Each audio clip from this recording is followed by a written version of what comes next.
ਮਿਨੇਆਪੋਲਿਸ ਨੂੰ ਲੈ ਕੇ ਕੱਲ੍ਹ ਦੀ ਜਿਸ ਸਮੇਂ ਤੋਂ ਸ਼ੂਟਿੰਗ ਹੋਈ ਆ, DHS department of homeland security ice ਵੱਲੋਂ ਇੱਕ ਬੀਬੀ ਨੂੰ ਜਦੋਂ ਗੋਲੀਆਂ ਮਾਰ ਦਿੱਤੀਆਂ ਗਈਆਂ। ਦੋਨੋਂ ਪੱਖ ਆਪਣਾ ਅਲੱਗ-ਅਲੱਗ ਰੱਖ ਰਹੇ ਆ। ਟਰੰਪ ਐਡਮਿਨਿਸਟ੍ਰੇਸ਼ਨ ਕ੍ਰਿਸਟੀ ਨੋਏਮ ਹੋਣੀ ਕਹਿ ਰਹੇ ਆ ਵੀ ਉਸ ਲੇਡੀ ਨੇ ਜਿਹੜੀ ਕਾਰ ਆ ਉਹ ਆਈਸ ਏਜੰਟ ਤੇ ਚੜ੍ਹਾਉਣ ਦੀ ਕੋਸ਼ਿਸ਼ ਕੀਤੀ ਸੀ, ਤਾਂ ਕਰਕੇ ਗੋਲੀਆਂ ਮਾਰੀਆਂ ਗਈਆਂ। ਪਰ ਹੁਣ ਬਹੁਤ ਸਾਰੇ ਪ੍ਰੋਟੈਸਟ ਹੋਏ ਆ। ਰਾਤੀ ਵੀ ਹਜ਼ਾਰਾਂ ਦੀ ਗਿਣਤੀ ਦੇ ਵਿੱਚ ਲੋਕ ਮਿਨੇਆਪੋਲਿਸ 'ਚ ਇਕੱਠੇ ਹੋਏ ਸੀ। ਉੱਥੇ ਦੇ ਮੇਅਰ ਨੇ ਤਾਂ ਕਾਫੀ ਗਾਲਾਂ ਵੀ ਕੱਢੀਆਂ ਆ, ਜਿਹੜਾ ਟਰੰਪ ਐਡਮਿਨਿਸਟ੍ਰੇਸ਼ਨ ਆ, ਆਈਸ ਵਾਲਿਆਂ ਨੂੰ ਵੀ ਇੱਥੋਂ ਭੱਜ ਐਫ ਜਾਓ ਕੌਫੀ ਤੇ ਅਸੀਂ ਕਹਿਤਾ ਉਹਨੇ ਤਾਂ ਐਫ ਵਰਡ ਹੀ ਜੀ, ਵਰਤ ਰਿਹਾ ਸੀਗਾ। ਉਹਨੇ ਕਿਹਾ ਵੀ ਅਸੀਂ ਪਹਿਲਾਂ ਵੀ ਕਿਹਾ ਸੀ ਵੀ ਇਹੀ ਕੁਝ ਹੋਣਾ ਸੀ, ਜਾਂ ਤਾਂ ਕੋਈ ਆਈਸ ਵਾਲੇ ਦਾ ਕਿਸੇ ਦਾ ਜਾਨੀ ਨੁਕਸਾਨ ਹੋਣਾ ਸੀ, ਜਾਂ ਪੁਲਿਸ ਵਾਲੇ ਦਾ, ਜਾਂ ਆਮ ਲੋਕਾਂ ਦਾ। ਸੋ ਉਹੀ ਕੁਝ ਵਾਪਰਿਆ। ਉਸ ਬੀਬੀ ਬਾਰੇ ਵੀ ਜਾਣਕਾਰੀ ਆ ਰਹੀ ਹੈ ਵੀ 38 ਸਾਲਾਂ ਦੀ ਆ, ਬੜੀ ਪੜ੍ਹੀ ਲਿਖੀ ਲੇਡੀ ਸੀ ਤੇ ਰਾਈਟਰ ਸੀ, ਪੋਇਟ ਸੀਗੀ। ਸੋ ਹੁਣ ਜੋ ਡੈਮੋਕ੍ਰੇਟਸ ਆ, ਉਹ ਇਹ ਕਹਿ ਰਹੇ ਆ ਵੀ ਅਸੀਂ ਜੋ ਆ ਇੰਡੀਪੈਂਡੈਂਟ ਜਿਹੜੀ ਆ ਇਹਦੀ ਇਨਵੈਸਟੀਗੇਸ਼ਨ ਕਰਨੀ ਹੈਗੀ ਆ।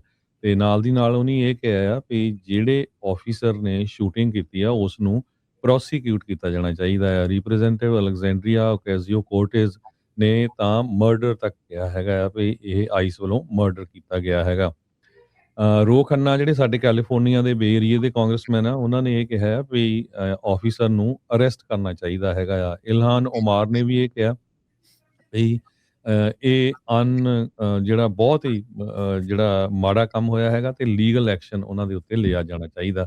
ਤੇ ਅੱਜ ਸਵੇਰੇ ਵੀ ਹਜ਼ਾਰਾਂ ਦੀ ਗਿਣਤੀ ਦੇ ਵਿੱਚ ਲੋਕ ਜਿਹੜੇ ਆ ਉੱਥੇ ਪ੍ਰੋਟੈਸਟ ਕਰ ਰਹੇ ਆ। ਬਹੁਤ ਸਾਰੀਆਂ ਵੀਡੀਓਜ਼ ਆ ਰਹੀਆਂ ਆਈਸ ਦੇ ਨਾਲ ਜਿਹੜੀਆਂ ਝੜਪਾਂ ਦੀਆਂ ਲੋਕਾਂ ਦੀਆਂ, ਤੇ ਕਿਸ ਤਰ੍ਹਾਂ ਆਈਸ ਵਾਲੇ ਜੋ ਆ ਪੈਪਰ ਸਪਰੇਅ ਯੂਜ਼ ਕਰ ਰਹੇ ਹੈਗੇ ਆ। ਸੋ ਇਹ ਜਿਹੜਾ ਮਸਲਾ ਆ ਕਾਫੀ ਜ਼ਿਆਦਾ ਵੱਧ ਗਿਆ ਆ। ਸੋ ਵਧਿਆ ਇਸ ਕਰਕੇ ਆ ਵੀ ਜਿਹੜੀ ਬੀਬੀ ਦੇ ਗੋਲੀਆਂ ਮਾਰੀਆਂ ਗਈਆਂ ਆ, ਮਰ ਗਈ ਆ, ਉਹ ਗੋਰੇ ਮੂਲ ਦੀ ਸੀ ਤੇ ਇੱਥੇ ਦੀ ਬੋਰਨ ਸੀ, ਸਿਟੀਜ਼ਨ ਸੀ। ਜੇ ਇਮੀਗ੍ਰੈਂਟ ਹੁੰਦੀ ਕੋਈ, ਫਿਰ ਹੋਰ ਇਹਨਾਂ ਨੇ ਕਹਿਣਾ ਸੀ ਵੀ ਦੇਖੋ ਇਹ ਸਾਡੇ ਤੇ ਇਹ ਕੁਛ ਕਰ ਰਹੇ ਹੈਗੇ ਆ। ਪਰ ਹਾਲਾਂ ਵੀ ਇਹੀ ਕਹਿ ਰਹੇ ਹੈਗੇ ਆ ਵੀ ਉਸ ਲੇਡੀ ਨੇ ਕੋਸ਼ਿਸ਼ ਕੀਤੀ ਸੀ, ਪਰ ਹੁਣ ਵੀਡੀਓ ਕੈਮਰਾਜ਼ ਵੱਖ-ਵੱਖ ਐਂਗਲ ਤੋਂ ਆ ਰਹੇ ਆ। ਆਮ ਲੋਕ ਇਹ ਕਹਿ ਰਹੇ ਆ ਵੀ ਨਹੀਂ, ਕਿਸੇ ਤਰ੍ਹਾਂ ਦਾ ਆਈਸ ਵਾਲਿਆਂ ਨੂੰ ਖਤਰਾ ਨਹੀਂ ਸੀ, ਪਰ ਉਹ ਕਹਿ ਰਹੇ ਆ ਵੀ ਨਹੀਂ, ਇਹ ਤਾਂ ਟੈਰਰਿਜ਼ਮ ਸੀਗਾ। ਸੋ ਕ੍ਰਿਸਟੀ ਨੋਏਮ ਨੇ ਤਾਂ ਉਹਨੂੰ ਇੱਥੋਂ ਤੱਕ ਕਹਿ ਦਿੱਤਾ ਹੈ ਵੀ ਕਾਰ ਦੇ ਨਾਲ ਉਹਨਾਂ ਨੇ ਸਾਡੇ ਏਜੰਟਸ ਨੂੰ ਮਾਰਨਾ ਸੀ। ਤੇ ਅੱਜ ਵੀ ਜਿਹੜੀ ਉਹਨਾਂ ਨੇ ਪ੍ਰੈਸ ਕਾਨਫਰੰਸ ਕੀਤੀ ਆ, ਉਹਦੇ 'ਚ ਕਿਹਾ ਵੀ ਅਸੀਂ ਪੂਰੀ ਤਰ੍ਹਾਂ ਆਈਸ ਦੇ ਤੇ ਡੀਐਚਐਸ ਦੇ ਏਜੰਟਸ ਦੇ ਨਾਲ। ਉਪ ਰਾਸ਼ਟਰਪਤੀ ਜੇਡੀ ਵੈਂਸ ਨੇ ਵੀ ਬਿਆਨ ਦਿੱਤਾ, ਕਹਿੰਦੇ ਵੀ ਆਈਸ ਦੇ ਜਿਹੜੇ ਏਜੰਟਸ ਆ, ਡਿਪਾਰਟਮੈਂਟ ਆਫ ਹੋਮਲੈਂਡ ਸਿਕਿਉਰਿਟੀ ਦੇ ਫੈਡਰਲ ਏਜੰਟਸ ਆ, ਉਹ ਘਬਰਾਉਣ ਨਾ। ਉਹਨਾਂ ਦਾ ਪ੍ਰੈਜ਼ੀਡੈਂਟ, ਉਹਨਾਂ ਦਾ ਵਾਈਸ ਪ੍ਰੈਜ਼ੀਡੈਂਟ ਤੇ ਉਹਨਾਂ ਦੀ ਸਾਰੀ ਜਿਹੜੀ ਕੈਬਨਿਟ, ਸਾਰੇ ਉਹਨਾਂ ਦੇ ਜਿਹੜੇ ਸਪੋਰਟਰਸ ਉਹਨਾਂ ਦੇ ਨਾਲ ਆ, ਤੁਹਾਡੀ ਪਿੱਠ ਦੇ ਪਿੱਛੇ ਆ।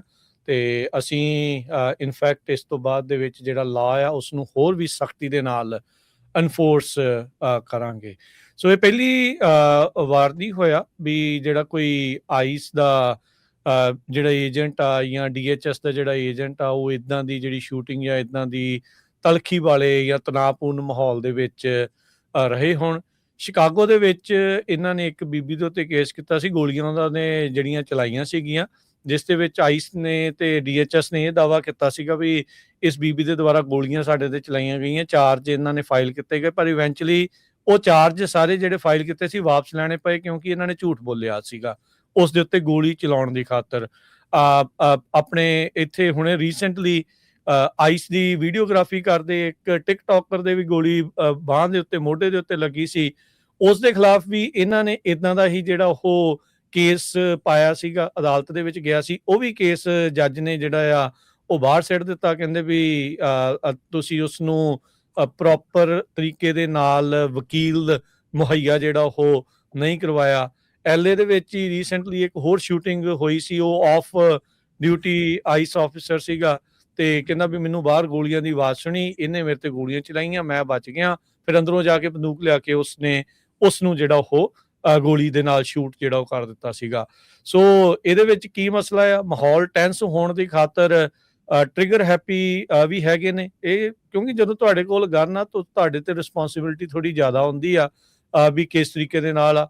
ਬਾਕੀ ਜਿਹੜੇ ਪ੍ਰੋਟੈਸਟਰ ਆ ਉਹਨਾਂ ਨੂੰ ਵੀ ਧਿਆਨ ਜਿਹੜਾ ਉਹ ਰੱਖਣ ਦੀ ਜ਼ਰੂਰਤ ਆ ਵੀ ਜਿਸ ਤਰੀਕੇ ਦਾ ਮਾਹੌਲ ਬਣਿਆ ਪਿਆ ਵੀ ਤੁਸੀਂ ਉੱਥੋਂ ਤੋਂ ਦੂਰੀ ਜਿਹੜੀ ਆ ਉਹ ਕਿੱਦਾਂ ਬਣਾ ਕੇ ਜਿਹੜੀ ਉਹ ਰੱਖਣੀ ਆ।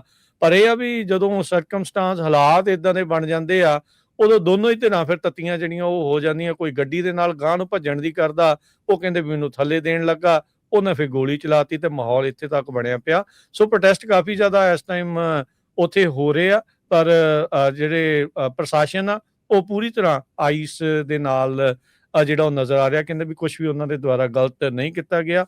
ਇਨਫੈਕਟ ਇਸ ਬੀਬੀ ਨੂੰ ਜਿੰਨਾ ਤੁਸੀਂ ਦੱਸਿਆ ਵੀ ਡੋਮੈਸਟਿਕ ਟੈਰਰਿਜ਼ਮ ਦੀ ਜਿਹੜੀ ਉਹ ਕਹਿ ਲਓ ਵੀ ਉਸ ਧਾਰਾ ਦੇ ਨਾਲ ਜਾਂ ਉਸ ਨਜ਼ਰ ਦੇ ਨਾਲ ਦੇਖਿਆ ਜਿਹੜਾ ਉਹ ਜਾ ਰਿਹਾ ਹੈਗਾ ਆ। ਸੋ ਆਉਣ ਵਾਲੇ ਦਿਨਾਂ 'ਚ ਹਰਜੋਤ ਸਿੰਘ ਜੀ, ਕੱਲ ਤਾਂ ਕਾਫੀ ਇਹਨਾਂ ਨੇ ਬਰਫ਼ ਦੇ ਗੋਲੇ ਸਿੱਟੇ ਸੀਗੇ ਪੁਲਿਸ ਵਾਲਿਆਂ ਦੇ ਉੱਤੇ, ਉੱਥੋਂ ਬਾਅਦ ਤੁਰੇ ਜਾਂਦੇ ਸੀਗੇ। ਸੋ ਦੇਖੋ ਕਿੱਦਾਂ ਦਾ ਮਾਹੌਲ ਜਿਹੜਾ ਅੱਗੇ ਹੋਰ ਥਾਵਾਂ ਦੇ ਉੱਤੇ ਜਿਹੜਾ ਉਹ ਬਣੇਗਾ। ਇਹ ਉੱਦਾਂ ਵੈਸੇ ਅਮਰੀਕਾ ਦੇ ਇਤਿਹਾਸ ਦੇ ਵਿੱਚ ਕਾਈਂਡ ਆਫ ਪਹਿਲੀ ਵਾਰੀ ਸੁਣਨ ਦੇ ਵਿੱਚ ਆਇਆ, ਮੈਨੂੰ ਜਿੰਨਾ ਕੁ ਨੌਲੇਜ ਆ, ਹੋ ਸਕਦਾ ਪਹਿਲਾਂ ਹੋਇਆ ਹੋਵੇ ਪਤਾ ਨਹੀਂ, ਵੀ ਸੂਬੇ ਦੀ ਸਰਕਾਰ ਨੇ ਨੈਸ਼ਨਲ ਗਾਰਡਸ ਬੁਲਾ ਕੇ ਆਪਣੇ ਆਪ ਨੂੰ ਫੈਡਰਲ ਸਰਕਾਰ ਦੇ ਜਿਹੜੇ ਲਾਅ ਐਨਫੋਰਸਮੈਂਟ ਅਧਿਕਾਰੀ ਆ ਉਹਨਾਂ ਤੋਂ ਬਚਾਉਣ ਦੀ ਜਿਹੜੀ ਗੱਲ ਆ ਉਹ ਕੀਤੀ ਹੋਵੇ। ਸੋ ਐਵਰੀਡੇ ਕੁਛ ਨਾ ਕੁਛ ਜਿਹੜਾ ਉਹ ਨਵਾਂ ਆ ਉਹ ਚੱਲ ਰਿਹਾ। ਸੋ ਹੋਪਫੁਲੀ ਤਣਾਅ ਜਿਹੜਾ ਉਹ ਘਟੇ, ਮਾਹੌਲ ਜਿਹੜਾ ਉਹ ਥੋੜਾ ਜਿਹਾ ਬੈਟਰ ਬਣੇ, ਇਹੀ ਆਪਾਂ ਜਿਹੜੀ ਚਲੋ ਕਾਮਨਾ ਕਰਦੇ ਹਾਂ ਜੀ। ਤੇ